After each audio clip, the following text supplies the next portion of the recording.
Okay, this is a look at three different Wikipedia articles, and what I'm going to do is just try to come up with some clues, maybe a little bit of a consensus as to what determines whether or not an article is worthy to be used in an academic setting versus ones that may be questionable or even problematic. Starting with an article on Sam Adams, if you'll notice to the far right corner of this article is a bronze star, which is an accolade of sorts that's been given to this article, as this page is being recognized as one of Wikipedia's featured articles. But what I'd like to do typically when looking at Wikipedia articles is scrolling all the way down to its references section to just sort of get an idea of what has inspired the page that I'm looking at. And what stands out to me, first of all, about this Adams article is the fact that all of the references are in fact published works.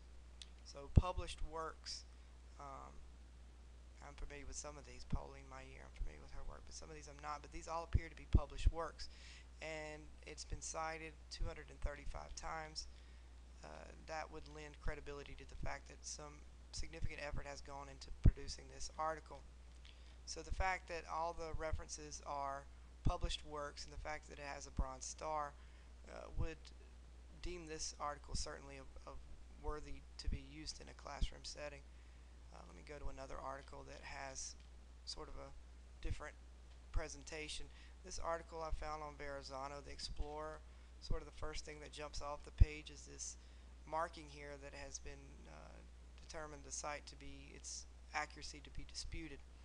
And there's also a little padlock here also saying that the site is semi-protected due to vandalism. So those things sort of leap off the page as being questionable. Another thing, if you scroll down to its references, you'll look at one of the references is not a published work. It's actually a website dedicated toward maps of Pennsylvania. And if you scroll to this, and you see advertisements and whatnot, so that's questionable. But if you'll notice, the site is privately owned, so the authority of this information may be somewhat questionable. So those two things, well, three things actually, sort of would sort of stand out as this article probably not worthy of use in a classroom setting. The Crispus Attucks article is one that we used in class on Wednesday. This one presents somewhat of an interesting case. It has, if you'll notice, if you go to the edit section of the page, it does not have the padlock, so you could openly go ahead and make any edits you wanted, or if you thought they were necessary. But there are some markings on this page that sort of lend question to it. The fact that